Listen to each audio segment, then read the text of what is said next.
What's up, guys? Welcome to this week's episode of Best Bets for UFC Qatar Arman Tsarukyan versus Dan Hooker, where I'll be discussing the most confident picks, the lock of the week, the underdog of the week, and some parlays that I like. Hope y'all doing well. Let's dive into the most confident picks of the card, where we got Abdul Rahman, Nurulo, and Ian Gary. Starting off with Abdul Rahman. If there's ever been a fighter who's had absolutely zero UFC privilege, it's his opponent, Rafael.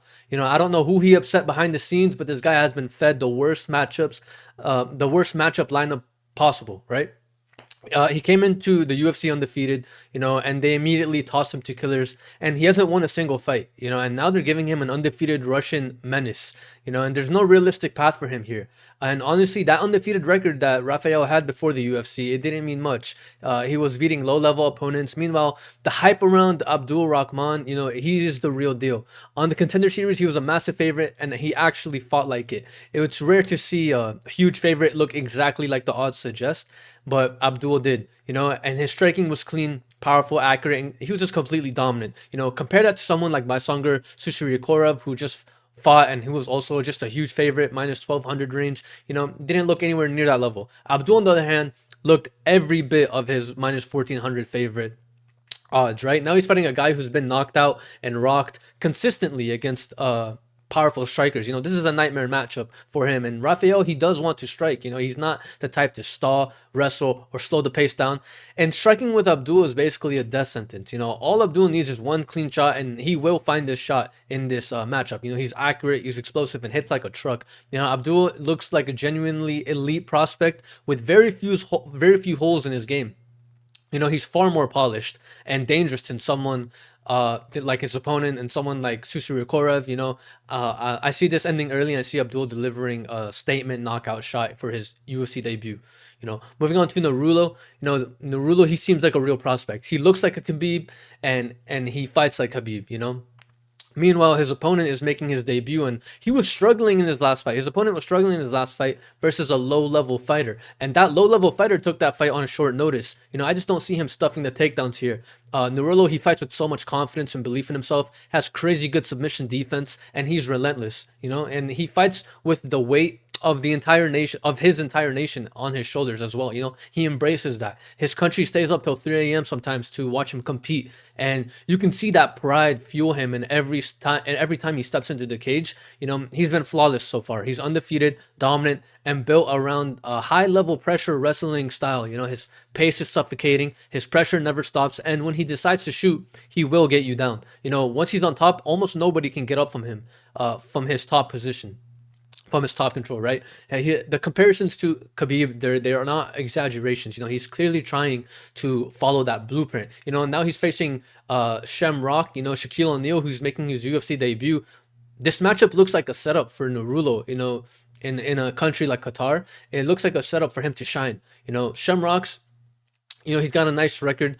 His last fight was competitive, though, against a very average opponent. And most of the guys he's finishing are low level. He's mainly a grappler who looks for quick submissions. And that won't translate well against someone as physically strong and dominant and defensively sound as Aliyev. Aliyev should be the stronger fighter in every grappling exchange. He'll secure top control, apply nonstop pressure, and wear Shamrock down.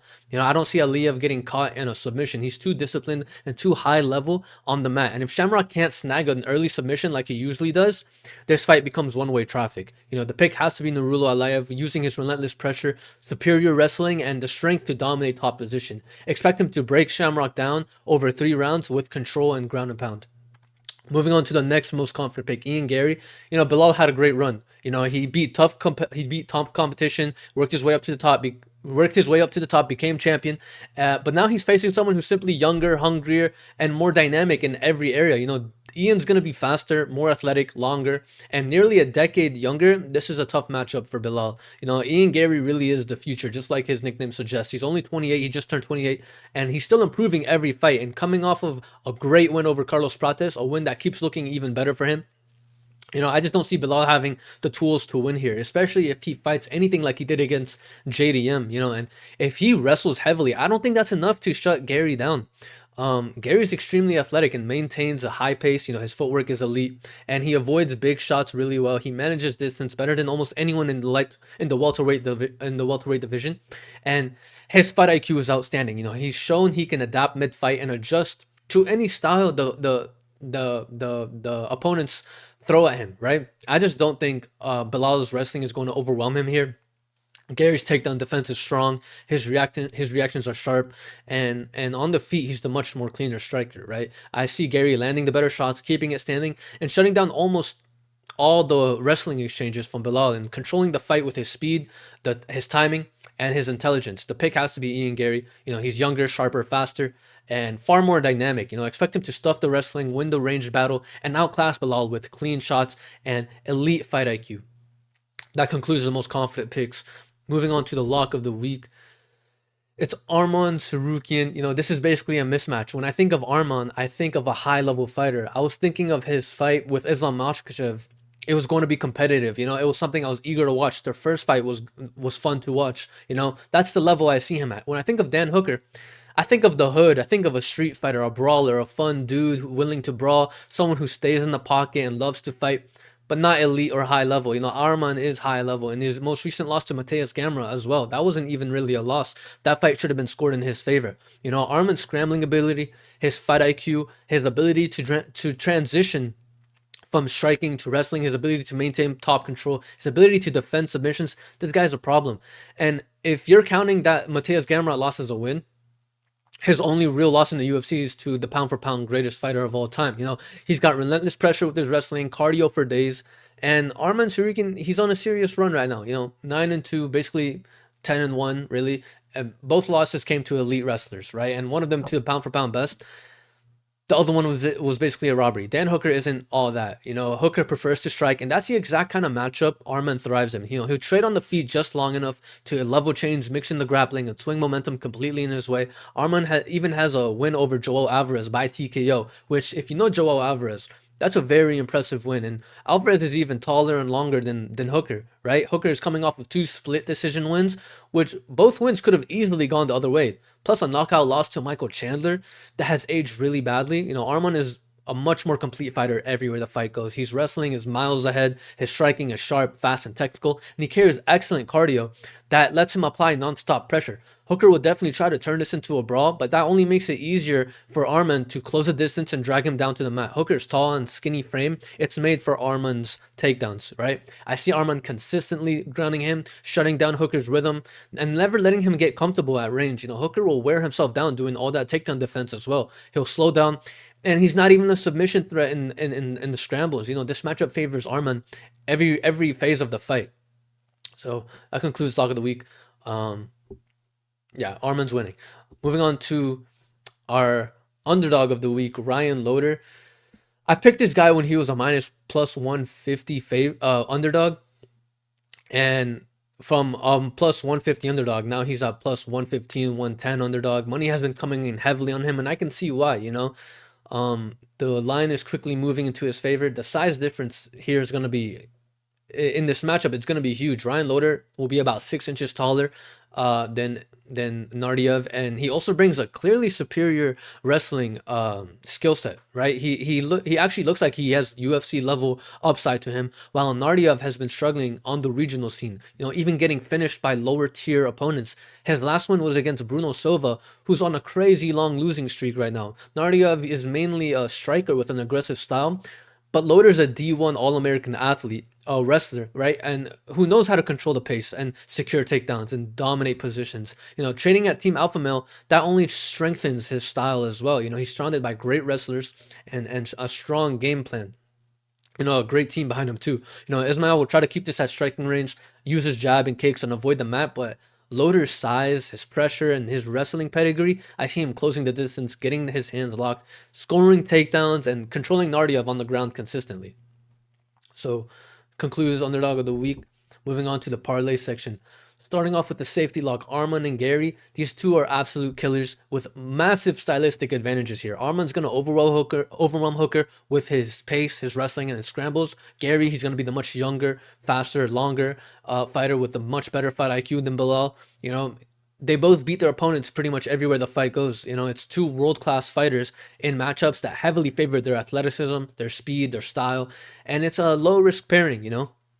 But the thing about that parlay is the safety lock. It's I believe in Gary a lot, but he's facing a former champion, right? Which is no easy task, but I do think he gets it done, and because I see him being much higher level than Bilal, right?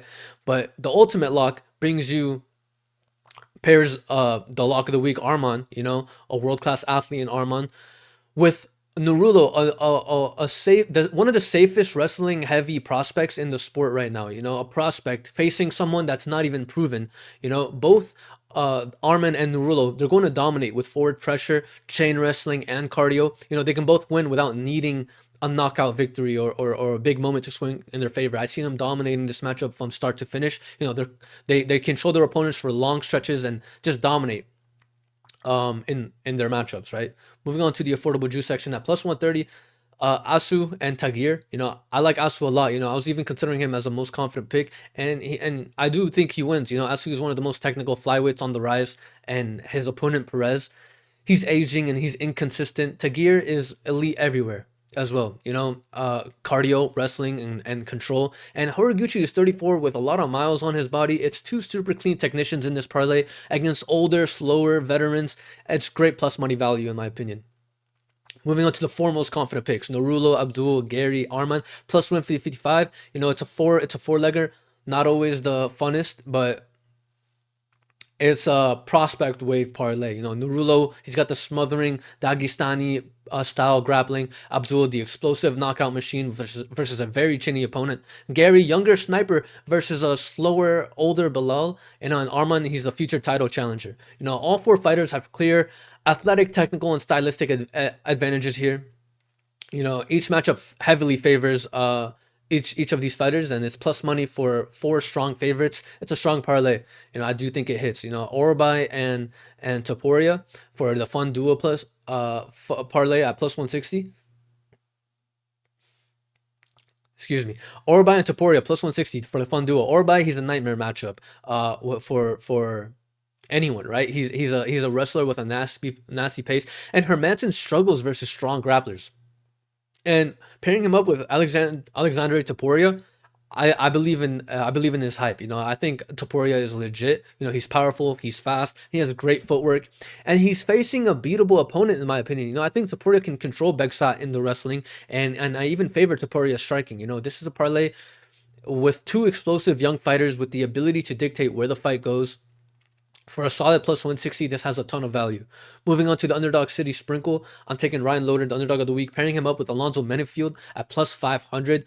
I think it's realistic. You know, Loder, he has real UFC upside, huge frame for the division, D1 pedigree, a strong camp, and his opponent Nardiev has been losing to questionable competition. You know, Menefield as well. You know, has always had that game-changing power, and Vulcan can be cracked and slowed down, you know. And plus, he's coming off of a great win versus Omar Sy, where he was a massive underdog there as well. You know, both have clear finishing upside. You're getting two fighters with real paths to victory, and at long shot odds, it's the perfect material. It's perfect sprinkle material, right? You know, for the most confident picks, we've hit the most confident picks 3 weeks in a row as well. This would be the fourth week if they all hit. I do think they hit. So that does conclude the most best bets for this week's UFC card, UFC Qatar. Thank you guys for watching. Hope you guys found this helpful.